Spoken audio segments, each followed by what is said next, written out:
The Imperium of Man is built on blood and silence. Across a million worlds, banners of faith flutter, cathedral bells toll, and armies march in the Emperor's name.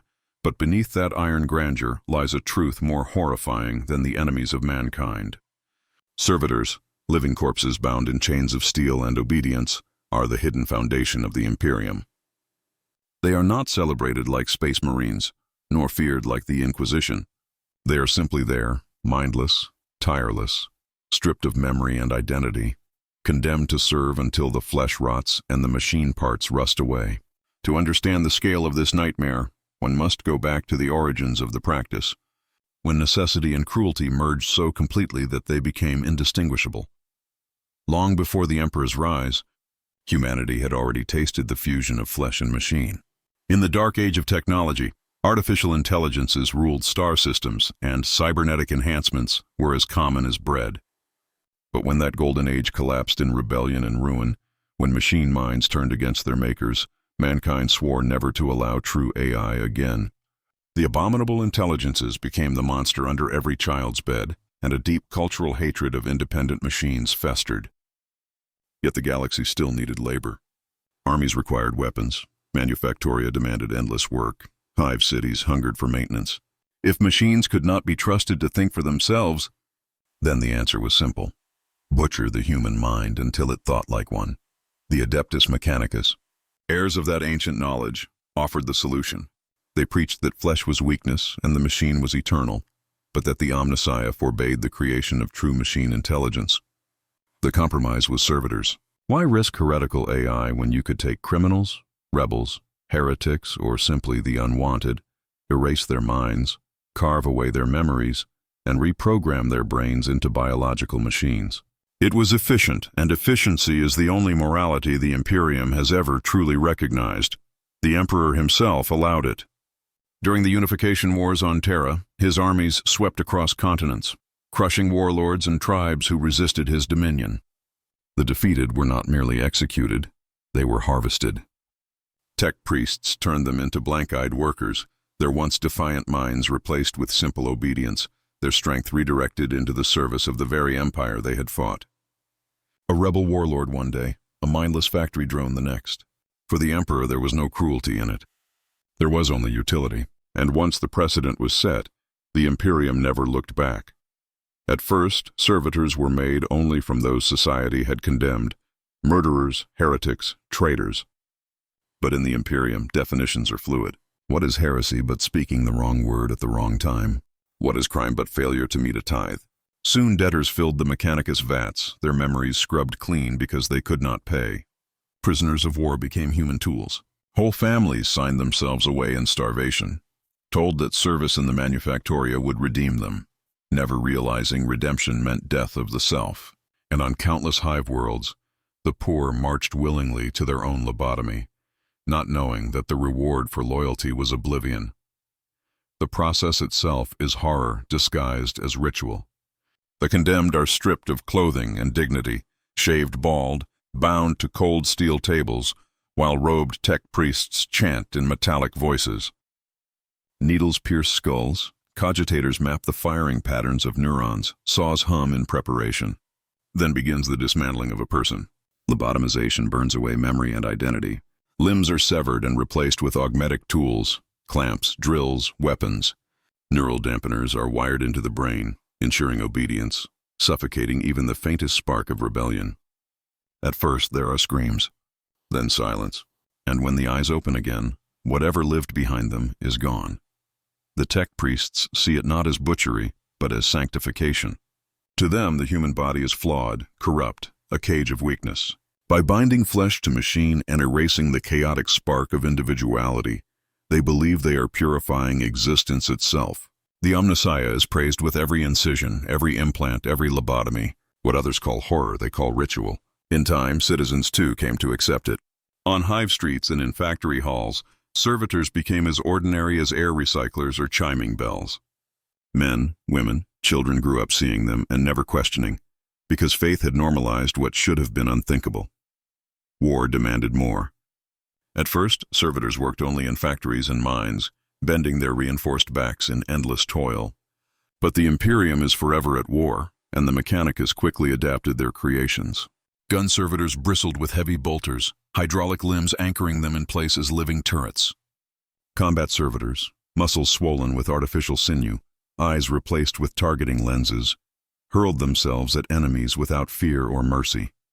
Whole squads of soldiers could be replaced by a handful of servitors, obedient to the last heartbeat. Space Marines marched beside these abominations and never hesitated, for to them, efficiency justified everything. Perhaps the most damning truth is that almost no one resisted. Across 10,000 years, there has been no great rebellion against servitors, no mass refusal of the practice. On a personal level, men weep when wives or sons are taken. Mothers cry when their starving children are led into the red-lit halls of the Mechanicus. But the Imperium as a whole does not care. The machine of empire grinds on, and servitors are only cogs in the wheel, and so billions of human beings have vanished into silence. Their thoughts erased, their screams forgotten, their humanity stripped away until only flesh and gears remain. A person once lived there, and now there is only function. The horror is not that this happens in secret.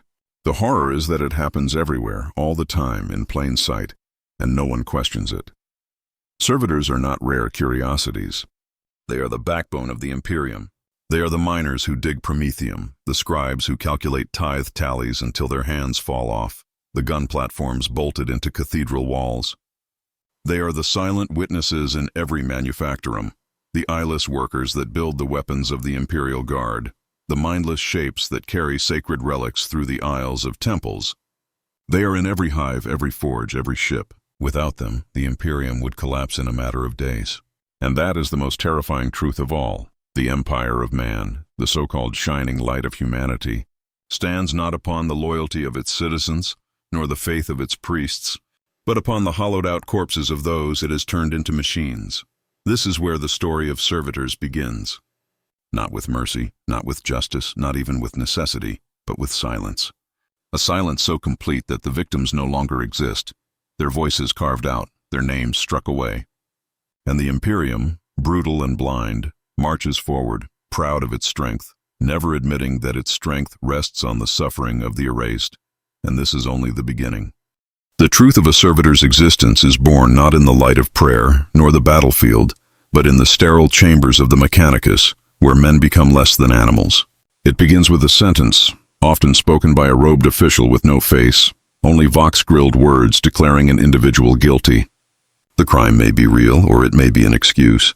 A debt unpaid, a whisper of heresy, a tithe missed, a rebel family caught in the wrong place at the wrong time. For the Imperium, all such souls are raw material. And so they are dragged into the red-lit depths of a forge temple, bound in chains, screaming if they still have the will to scream. The first act is stripping away dignity.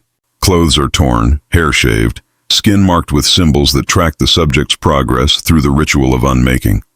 Prayers are intoned in the machine tongue, chanted by tech priests whose eyes are lenses and whose hands are claws of steel. To them, this is not cruelty, but sanctification.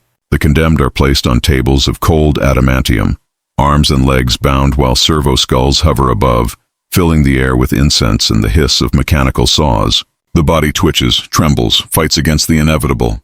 It never matters. Neural mapping begins with spikes of data needles piercing the skull. The brain's pathways are scanned, every memory and reflex recorded. At this stage, there is still a person present, someone who remembers who they were, who clings desperately to the thought of family, of childhood, of prayers whispered in secret. But those memories are only being cataloged so that they can be erased. The lobotomy follows. Flesh burns as sections of the brain are cauterized. Whole swathes of thought are annihilated in a haze of pain. The subject writhes and thrashes, sometimes breaking restraints, only to be pinned again by cybernetic arms. The screams die slowly until there is only a low whimper, then silence. The body is reconfigured. Limbs are amputated with clinical precision, replaced by augmetics that suit the role assigned. A servitor destined for industry is fitted with clawed manipulators or welding torches where hands once were. One intended for the battlefield is equipped with sockets for heavy weapons, armored plating grafted into its skin. Others are reduced to nothing more than organic batteries, their limbs cut away entirely, torsos wired into machines where they will spend decades as little more than fuel cells. Blood runs freely across the tables, but the priests do not falter. Their voices rise in prayer to the Omnissiah, as if the mutilation itself is holy. What is most terrible is that in some cases, fragments of awareness remain. There are reports whispered by those who have seen a servitor's lips tremble as if trying to form words, or eyes wet with tears even as they obey commands. The neural dampeners do not always destroy everything. Sometimes they leave enough for suffering to continue in silence. A person may still exist inside, locked away, screaming forever in a body that no longer belongs to them. And the Imperium calls this efficiency. When the process is complete, the body is dressed not in clothes but in cables. Tubes run into veins, pumping chemicals to preserve the meat. Vox grills are bolted to throats to issue binary confirmations. Tracking sigils are branded into flesh. What was once a man or woman with a name, a history, a soul, is reduced to a unit. It will be given a designation, a task, and a place. It will stand when commanded, move when instructed, and collapse when its body fails. The final act is perhaps the cruelest. Once the machine spirit approves the transformation, the servitor is led out into the world, placed among thousands of its kind. To any bystander, there is no trace of the person who once existed. The humanity is gone. The voice is gone. Only the blank stare of an empty shell remains. And in the silence that follows, no one remembers who that person was. The Imperium has taken another life and turned it into a tool, and the machine of empire grinds on, fueled by their silence. If the creation of servitors is horror, their existence is worse. To live as a servitor is not life, but an imitation of it, a constant twilight between flesh and machine. The Imperium fills every corner of its reality with them, and yet no citizen sees them for what they are. They are furniture in a manufactorum, scaffolding in a cathedral, extensions of a starship's engine room. They are so common that their humanity is invisible, erased not only by the Mechanicus, but by the minds of those who rely on them. In the manufactoria of hive worlds, endless ranks of servitors stand motionless until activated. At a signal, they begin their labor in perfect unison, sparks flying as welding limbs arc against steel, conveyor belts clattering with their rhythm. Their voices are monotone binary, reporting quotas in a language no normal man understands. Overseers walk among them, lashing not to punish but to keep up appearances, for servitors feel no fear, no pain. They are tools, and tools must be seen to be controlled. The irony is that the lash strikes flesh, not machine, and though the servitor does not react, the scar remains. In the underhalls of the Mechanicus, servitors are used as engines. 100 torsos are fused together, skulls wired into cogitators, brains set to one function, calculate. They hum with a chorus of broken thoughts, their lips twitching as endless equations stream across their synapses. No man could perform such work, but 100 mutilated half-men can. Tech priests call this sacred. To anyone else, it is the sight of hell.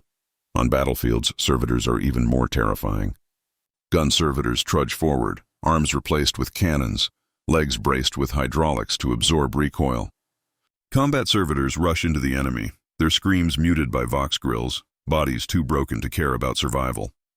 They kill without hesitation because hesitation was lobotomized out of them.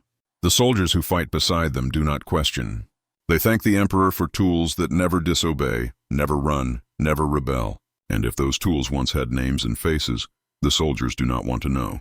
It is easier to fight beside a monster than to realize the monster was once a man. What makes this reality warped beyond endurance is the silence of ordinary citizens.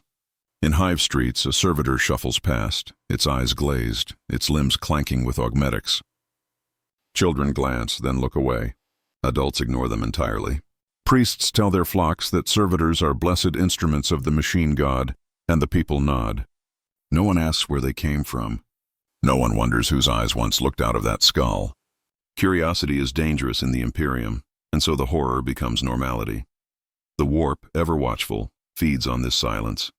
It whispers into the void, mocking the Imperium for what it has become. Chaos does not need to corrupt servitors.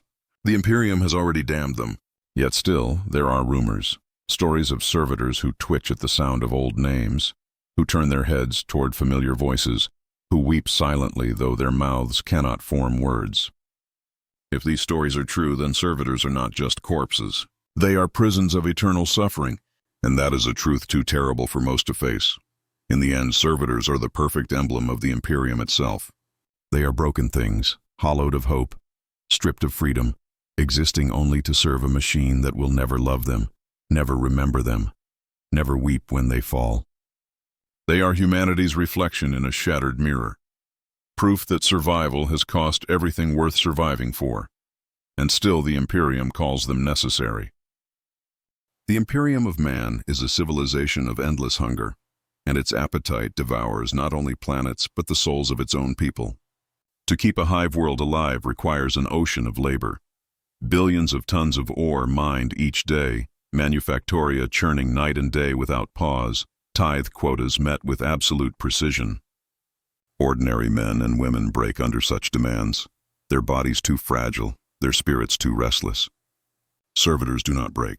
That is why they exist.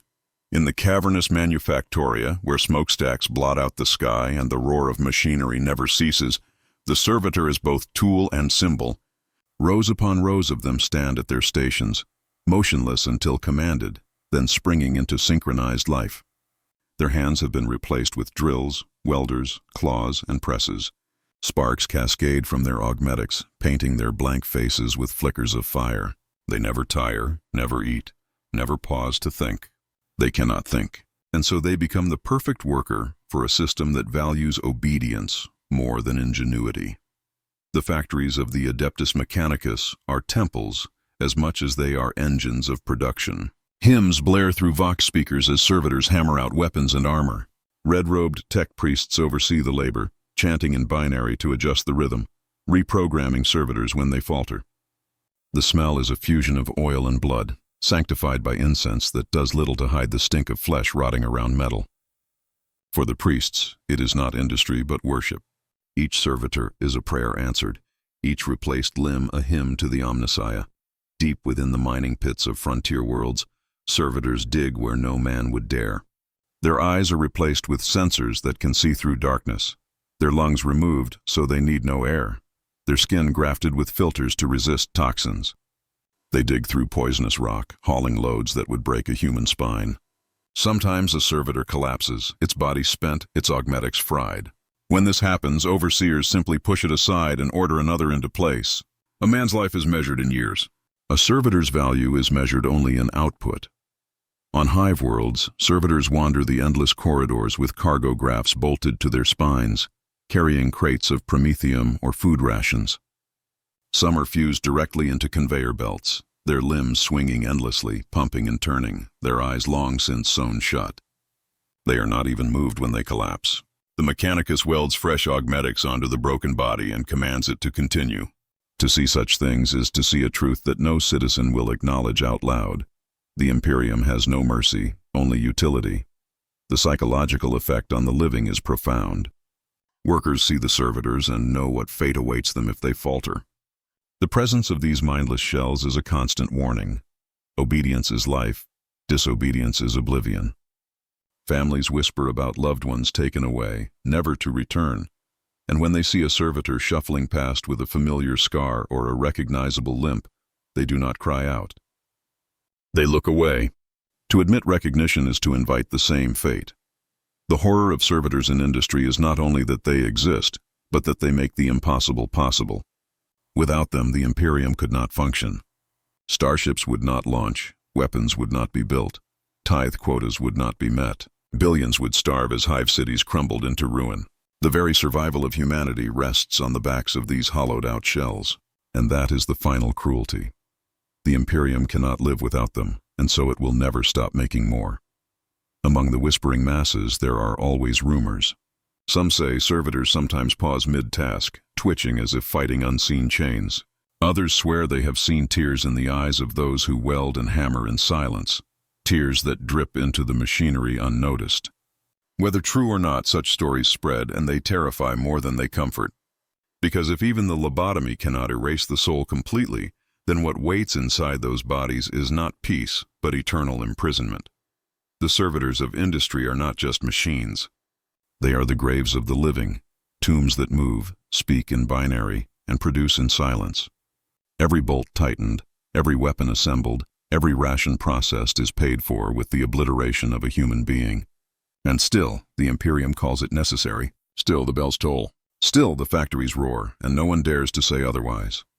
If the manufactoria are the lungs of the Imperium, its battlefields are the beating heart.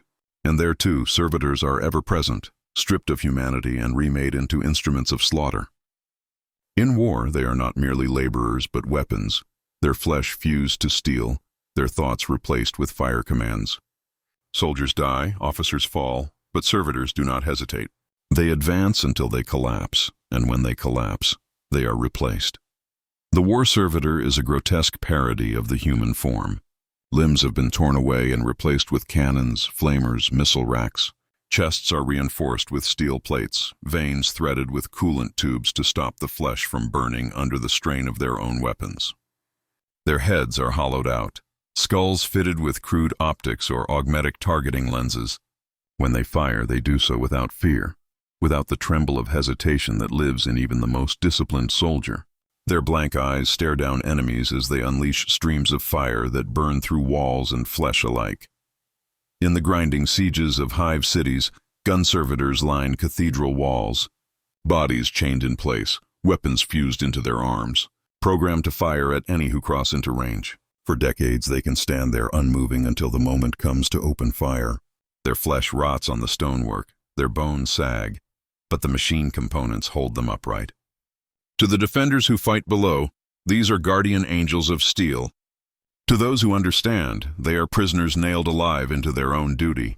On the front lines, combat servitors are unleashed in waves. Stripped of anything resembling humanity, they are driven forward with chain blades for arms, hydraulic legs that hurl them into trenches, teeth reinforced with steel to bite through armor. They do not scream war cries, only binary acknowledgments, static bursts of Vox speech declaring target acquisition. Enemies fear them not for their strength, but for their silence. To face something that was once human, now reduced to a beast of obedience, is to stare into the abyss of what the Imperium does to its own. Even space marines, the Emperor's angels of death, fight alongside servitors without hesitation. To them, these abominations are merely tools, and tools are judged only by their efficiency. A squad of Astartes will breach a fortress wall, and behind them will trudge gun servitors carrying heavy bolters, their augmetics firing with perfect synchronization. The Marines do not ask who these shells once were. They care only that their enemies fall. In this way, even the most honored warriors of mankind walk hand in hand with the darkest atrocity of their species. The Mechanicus, of course, embraces this fully. For them, war is sacred ritual, and to unleash servitors in battle is an act of devotion. Each lobotomized soldier that slaughters in silence is proof that the Omnissiah's will is being fulfilled. Some forge worlds even create specialized war servitors, titans of flesh and steel, their bodies swollen with bionics, their brains cut into shards that can process targeting data faster than a mortal general. These monstrosities lumber across battlefields like living engines of destruction, and when they fall, their remains are harvested and reassembled into new husks to fight again. Yet the most chilling truth is not their strength, but their disposability. Human soldiers may be praised for sacrifice, their names recorded in imperial rolls, their deaths remembered in sermons. Servitors are afforded no such dignity. They are not given honors or graves. When they fall, they are left to rot, their remains stripped for parts, their augmetics recycled. To the Imperium, they are no different from spent ammunition. Their death is not a tragedy, only a statistic. There are whispered tales, told in hushed voices among regiments, of soldiers who swore they recognized the faces of their enemies among servitors. A brother once thought dead in war, now marching forward with a cannon fused to his chest. A father lost in a penal legion, now reduced to a corpse machine charging into enemy lines. These sightings are never confirmed, and those who speak of them too loudly vanish into the night. But the fear lingers that any soldier, any civilian, could be harvested into this fate, to return as something unrecognizable, something that can never die properly. The battlefield is a place of terror by itself, but the presence of servitors deepens that dread into something inhuman. For they are not simply the dead recycled into weapons. They are the living, mutilated beyond recognition, forced into an existence where death is denied until the body finally collapses. The soldiers who march beside them comfort themselves with the lie that servitors have no souls left to suffer. But in the dark, when the guns are quiet, they wonder, and in that wondering, they see the Imperium's greatest crime, War servitors are the perfect symbol of imperial war, efficient, merciless, and utterly devoid of compassion. They show the truth that the Imperium does not win through loyalty or glory, but through silence. Silence of the lobotomized, silence of the erased, silence of those whose names will never be spoken again. And as long as the Imperium wages war, there will always be more. The Adeptus Mechanicus does not merely tolerate the servitor program, it thrives on it. To the tech priests of Mars, servitors are not abominations but blessings, proof that the Omnissiah has granted mankind the perfect compromise between flesh and machine. Where others may see horror, they see ritual. Where others may hear screams, they hear hymns. And so the creation of servitors has become not only a necessity of the Imperium, but a sacred obsession. Within the Forge worlds, the process of transformation is elevated to liturgy. Tech priests chant Binharic litanies as scalpels cut through flesh, their mechadendrites weaving through bodies with the precision of a surgeon and the coldness of a machine. To them this is no crime, no violation, it is an offering. Every incision is a prayer, every augmetic limb a scripture written in steel. They recite the canticles of the Omnissiah while lobotomizing captives, praising the machine god for the gift of efficiency. The humanity of the subject does not matter. What matters is the perfection of function. Servitors are essential to the Mechanicum because they solve the contradiction at the heart of their dogma. Artificial intelligence is forbidden, cursed as the sin that nearly destroyed humanity in the dark age of technology. Yet the Mechanicum demands machines that can think, calculate, and labor with precision. The answer is simple and horrific. Mutilate a human mind until it functions as an organic cogitator. Flesh is weak, but flesh can be bound to steel and stripped of error. In their theology, this is not destruction, but purification, a holy act of removing weakness and replacing it with order. On Forge worlds, servitors are not hidden away. They are everywhere, from the smallest manufactoria to the grandest forges of the fabricator generals. Rows of them chant binary as they fuel reactors, their bodies grafted into terminals, their brains repurposed as living circuits. They are found fused into great engines, their nervous systems wired directly into plasma conduits, their minds forced to regulate temperatures beyond human comprehension. To any outsider, it would be a vision of hell, thousands of half-men bolted into machines twitching in endless agony. But to the Mechanicus, it is beautiful, a harmony of flesh and machine singing in unison. The obsession goes deeper than utility. To the tech priests, servitors are proof of their faith. Each one is a reminder that the Omnissiah's will is being fulfilled, that mankind's destiny is not to be fully machine nor fully flesh, but something between.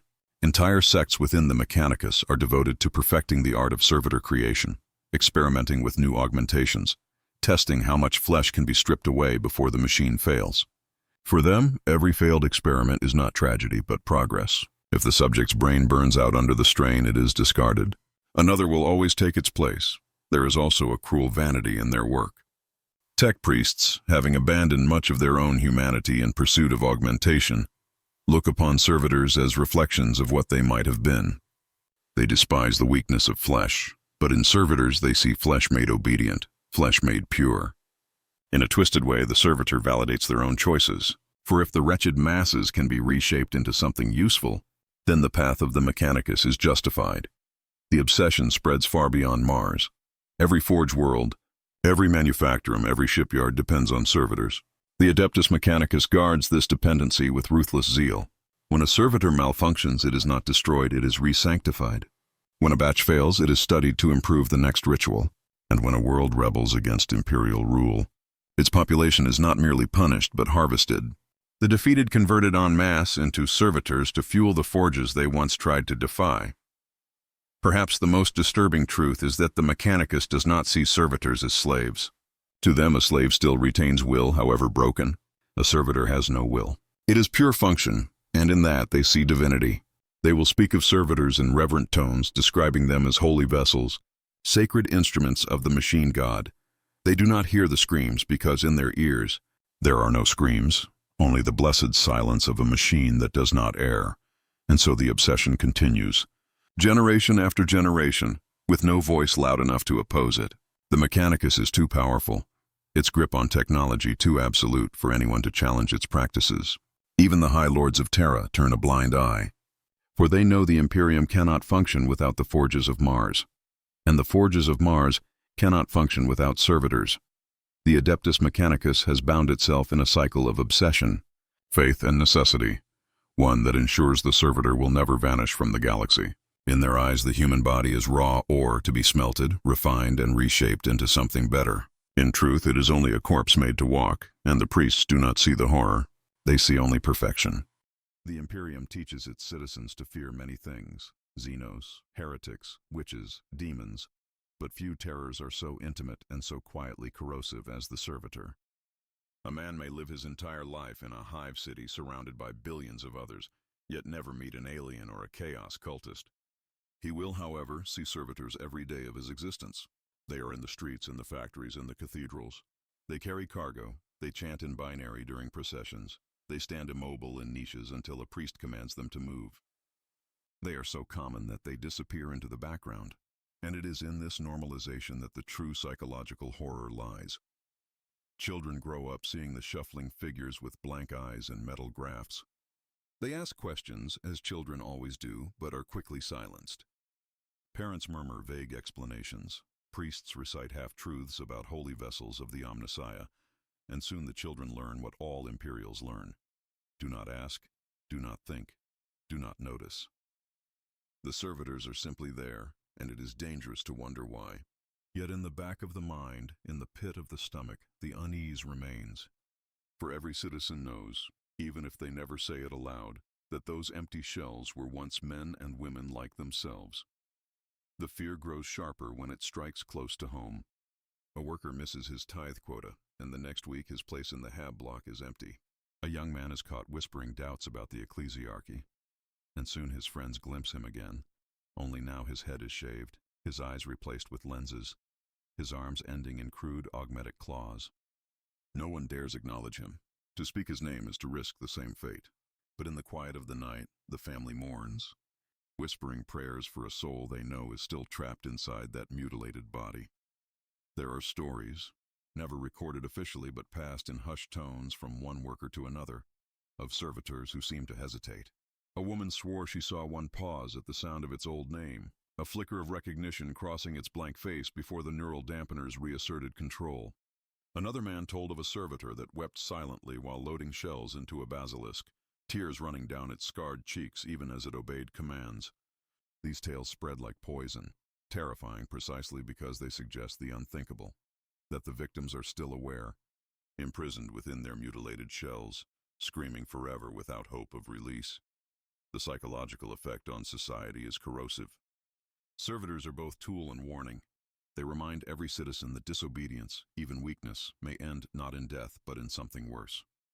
A man can reconcile himself with death, can even embrace it as martyrdom. But to imagine being lobotomized, stripped of self, turned into a walking tool that labors without end, this fear gnaws at the heart. It breeds conformity, obedience, silence. The people of the Imperium obey not only because they are faithful, but because they have seen what happens to those who fall short. Even soldiers of the Astra Militarum, hardened by endless war, feel the chill of servitors in their ranks. To fight beside a comrade with his arms replaced by heavy bolters, his humanity gone, is to look upon one's own possible fate. For many guardsmen, death on the battlefield is preferable to the chance of being captured and remade. They whisper to one another before battle, vowing that if they are taken alive, they would rather be shot by their brothers than handed over to the tech priests. These whispers are never spoken when officers are near, but they linger in every regiment, in every trench line. Priests of the ecclesiarchy attempt to soothe these fears with sermons. They claim servitors are blessed vessels, that their souls are purified, that they are closer to the machine god than ordinary men. But no sermon can erase the unease in the human heart when a citizen looks into the dead eyes of a servitor and sees something familiar staring back. No holy words can erase the suspicion that behind the blankness, something still lives, something still suffers. In the end, the terror of servitors is not their strength, nor their ubiquity, but the reflection they hold up to humanity. Every man and woman in the Imperium knows that their life is fragile, their value measured only in obedience and productivity. To fail is to fall into poverty, to hunger, to death. And worse than death, to servitude beyond death. Servitors are the living proof that the Imperium does not forgive, does not forget, and does not waste. Every empty shell is a mirror, whispering, "This could be you." And so the galaxy is ruled not only by armies and priests, but by silence, conformity, and fear. Fear of becoming what they see every day. Fear of losing not only their lives, but themselves. The psychological terror of servitors is not loud, not dramatic, but constant. A low hum in the soul of the Imperium. It keeps the people in line more effectively than chains, and the chains are already waiting. There was a time long ago when the question of morality might have been asked. The earliest days of the Imperium were full of conflict, but also of ideas, of men and women daring to ask if the cost of survival was worth the soul of humanity itself. That time is long past. Now the question is not asked, and even if it were, the answer is already buried under 10,000 years of silence. Servitors exist because they are needed, and in the Imperium, need is greater than any concept of right or wrong. The great hypocrisy is that the Imperium claims to be the last bastion of mankind's dignity, its last hope against extinction. Its priests thunder sermons about honor, about loyalty, about sacrifice. Its generals speak of courage, its scholars of destiny. Yet at the same time, it condemns billions to a fate worse than slavery, reducing men and women to tools, erasing every trace of the person they once were. In truth, the Imperium's strength rests not on faith or courage, but on the complete denial of human worth. To speak of ethics is to invite punishment, and so no one speaks. There are whispers that in the earliest centuries of the Great Crusade, there were worlds that resisted the practice. Some human colonies, newly reunited with Terra, looked upon the lobotomized husks and recoiled in horror. They called it barbaric, monstrous, unworthy of the Emperor's vision. They were silenced, some by the stern voices of imperial diplomats, others by the fire of Astartes bolters. Those who refused to accept the servitor were erased from history. The Imperium does not record dissent. It buries it beneath ash and lies. The ecclesiarchy, in later centuries, became the loudest defender of the practice. Priests declared that servitors were not victims, but vessels, that their souls were purified through lobotomy and augmentation, freed of sin, and given eternal purpose. In cathedral sermons, servitors were paraded as holy examples, their silence framed as devotion, their obedience as sacred truth. Few believed this fully, but belief was never required. Only silence, only the appearance of agreement. Those who muttered doubts risked joining the ranks of the lobotomized themselves. And so ethics were not debated but erased, not forgotten but deliberately suffocated. To the mechanicus, the very idea of an ethical debate is irrelevant. Flesh is raw material, nothing more. The human brain is a resource to be harvested, refined, and repurposed. A man's thoughts and memories are distractions, imperfections that interfere with efficiency. To the tech priest, the servitor is not a violation of human dignity because humanity itself has no dignity worth preserving. Only the machine has worth, only order, only function. In such a worldview, ethics are not just meaningless, they are heresy. And what of the ordinary people of the Imperium, the billions who live and work in the shadow of servitors every day? They know the truth, even if they will not speak it. They know that those empty shells were once their neighbors, their friends, their kin. They know that every servitor was once a life with dreams, with laughter, with memories. But they say nothing, because to say something is to risk becoming one of them. Silence is the only shield, and so the people silence themselves. The tragedy is not only that ethics are denied, but that the very capacity to think ethically has been stripped away by fear. Whole generations grow up surrounded by servitors, taught that they are holy, necessary, normal. To question is to rebel, and to rebel is to vanish. In such a system, morality does not merely die, it is unmade, carved out of the collective mind as thoroughly as the lobotomy carves out the servitor's identity. The people of the Imperium do not even dream of a world without such horror, because they cannot imagine it. And so the ethics of servitors are not debated in the open, not written in books or whispered in councils. They exist only as a weight in the human heart, a guilt that festers in silence. Mothers look at their children and pray they will never be taken. Workers look at their comrades and wonder which of them will vanish next. Soldiers glance at the lobotomized husks marching beside them and feel the unspoken dread. This could be me. That unspoken dread is the only morality left. The Imperium prides itself on survival, but survival without conscience is no triumph. The servitor is proof that in its quest to endure, humanity has already lost its soul. Whatever ethics once guided man are gone, buried beneath 10 millennia of obedience and necessity. All that remains is silence, ritual, and the machinery of empire grinding on, fueled by the corpses of the living. If the Imperium servitors are a vision of horror in silence, then the creations of chaos are nightmares that scream. Where the Mechanicus hollows men into obedience, the ruinous powers twist them into mockeries, fusing flesh and machine with malice and glee. The dark gods take what the Imperium does in cold efficiency and exaggerate it into grotesque spectacle. In the eye of terror and across the scattered worlds that bow to chaos, servitors exist, but they are not called by that name. They are slaves of the warp, demonic constructs, engines of torment, and they are proof that in trying to avoid one horror, the Imperium has embraced another, the Dark Mechanicum. Those tech priests who betrayed Mars during the Horus Heresy carried the secrets of servitor creation into their blasphemous forges. To them, lobotomization was not a necessary cruelty but an art form. They tore away the restraints of doctrine and morality, and in doing so, they unleashed atrocities that even the Adeptus Mechanicus would not condone. Instead of wiping memories clean, they left fragments intact, forcing their victims to remain aware as their bodies were reshaped into monstrous engines. Where Imperial servitors were silent, chaos-made abominations shrieked, their minds torn open, their souls screaming endlessly in torment. On demon worlds, servitors are not merely workers or soldiers, but offerings. The Dark Mechanicum grafts men into machines that serve not industry, but ritual. Some are bound into great altars, their blood pumping eternally to feed demonic engines. Others are wired into weapons that shriek with every shot, their agony echoing across the battlefield. A man may be bound into a war engine, his mouth open in an eternal scream as his nervous system becomes the firing mechanism of a cannon. These are not tools of efficiency, but tools of cruelty, created to please gods who thrive on suffering. The difference between Imperial and Chaos servitors is not as vast as the Imperium would claim. One side pretends it is necessity, the other revels in excess. But to the victim, there is little difference.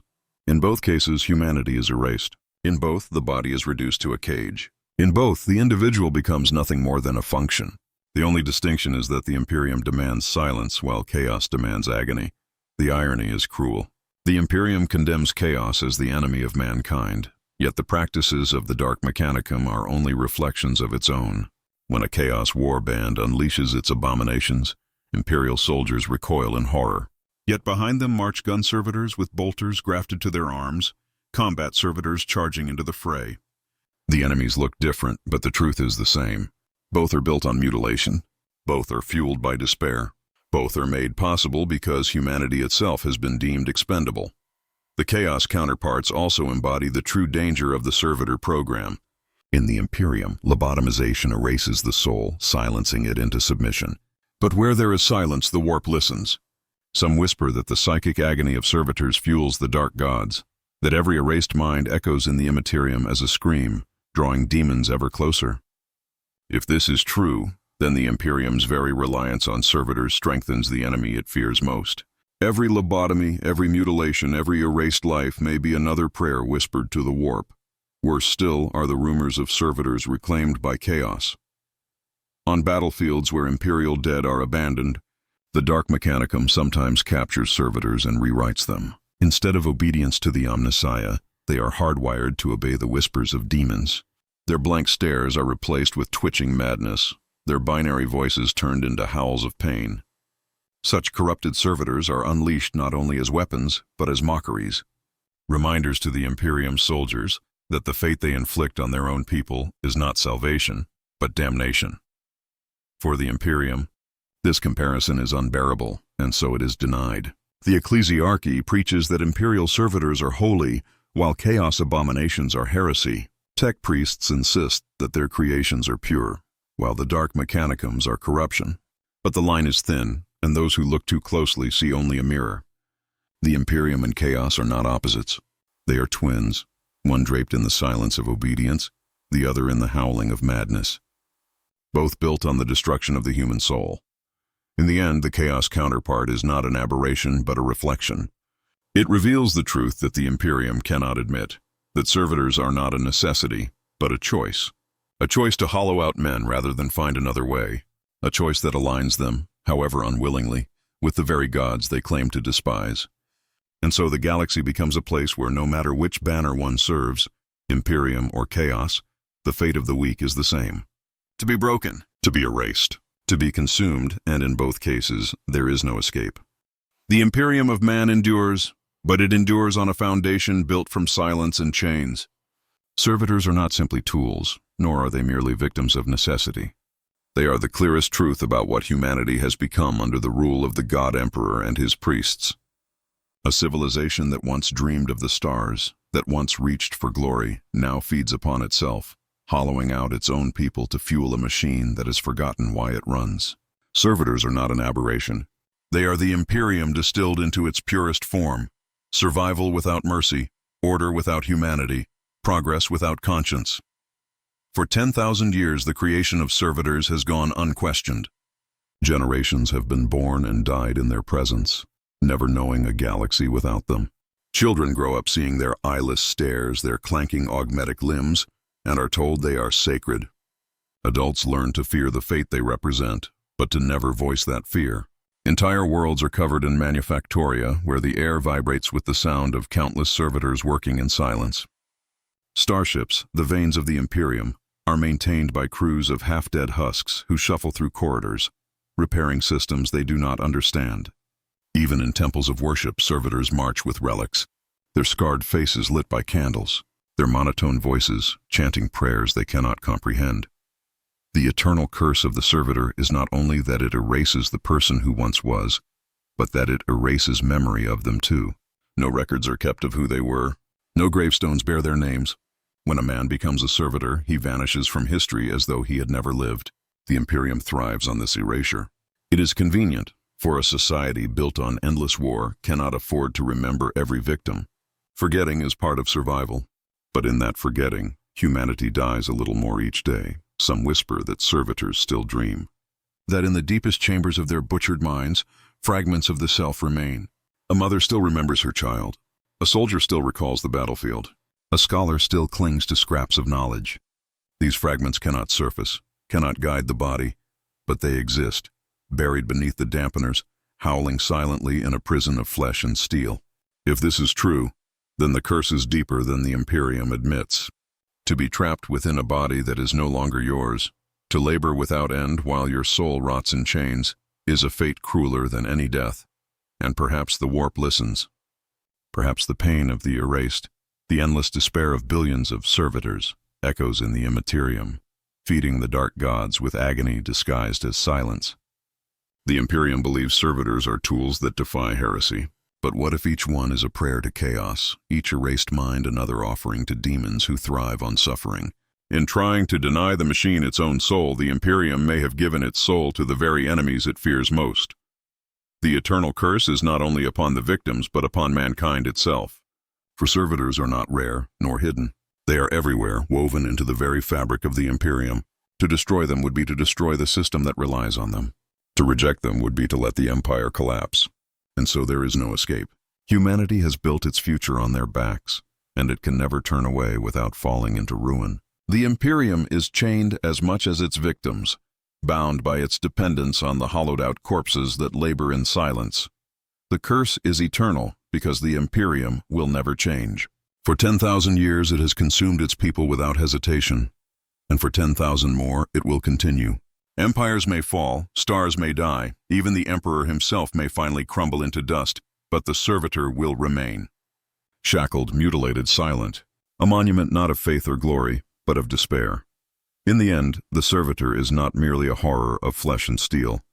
It is a prophecy. It shows what mankind has become, and what mankind will always be, as long as the Imperium endures. It is the reflection of a species that chose survival over soul, silence over freedom, obedience over life, and it will haunt humanity until the last star fades, until the last forge falls silent, until the last servitor collapses into the dirt with its task unfinished. That is the eternal curse. To live without living, to serve without end, to die without death, and it will never end.